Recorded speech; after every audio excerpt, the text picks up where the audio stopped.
আমাদের জীবন তছনছ করে দিয়েছে। আমাদের সামাজিক জীবন বলে কিছু ছিল না, আমাদের পারিবারিক জীবন বলে কিছু ছিল না, আমাদের রাজনৈতিক জীবন বলে কিছু ছিল না। শুধুমাত্র খুনি হাসিনার নির্দেশে ভারতের পরিকল্পিত যে ষড়যন্ত্র, সেই ষড়যন্ত্রের একটা অংশ হয়ে সেদিন ঢাকা 7 আসনে, ঢাকা 8 আসনে যত বিএনপি নেতা কর্মী ছিল, ছাত্র দল ছিল, যুব দল ছিল, স্বেচ্ছাসেবক দল ছিল, মহিলা দল ছিল, সবাইকে নাম ধরে ধরে ধরে ধরে বিডিআর ম্যাসাকার ওই হত্যাকাণ্ডের ভিতরে আমাদের ঢুকিয়ে দিয়েছে। আমাদের জীবন তছনছ করে দিয়েছে। আমাদের সামাজিক জীবন বলে কিছু ছিল না, আমাদের পারিবারিক জীবন বলে কিছু ছিল না, আমাদের রাজনৈতিক জীবন বলে কিছু ছিল না। এবং এটার একমাত্র দায় দায়িত্ব বাহারুল আলমকেই নিতে হবে, কারণ তিনি ওএসবি প্রধান ছিলেন।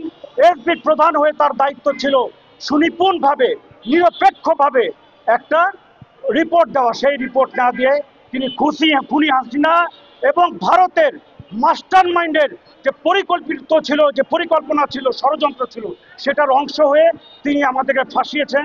পিন্টু ভাইকে ফাঁসিয়েছেন। পিন্টু ভাইকে ফাঁসানোর মাধ্যমে কারাগারে নিয়ে যাওয়া হয়েছে।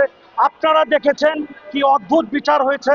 সেই বিচারের মাধ্যমে আওয়ামী লীগের নেতা কর্মীকে বাদ দিয়ে বিএনপির নেতা কর্মীকে ফাঁসানো হয়েছে, যার দরুন নাসিরুদ্দিন আহমেদ পিন্টুকে দীর্ঘ বছর কারাগারের প্রকোষ্ঠে নির্মম নির্যাতনের মধ্যে দিয়ে শেষ পর্যায়ে রাজশাহীতে নিয়ে গিয়ে রাজশাহী কারাগারে তাকে পরিকল্পিতভাবে তাকে হত্যা করা হয়েছে। আমরা হত্যাকাণ্ডের বিচার চাইতে এসেছি ভাই, আমরা অন্য কিছু চাইতে আসিনি।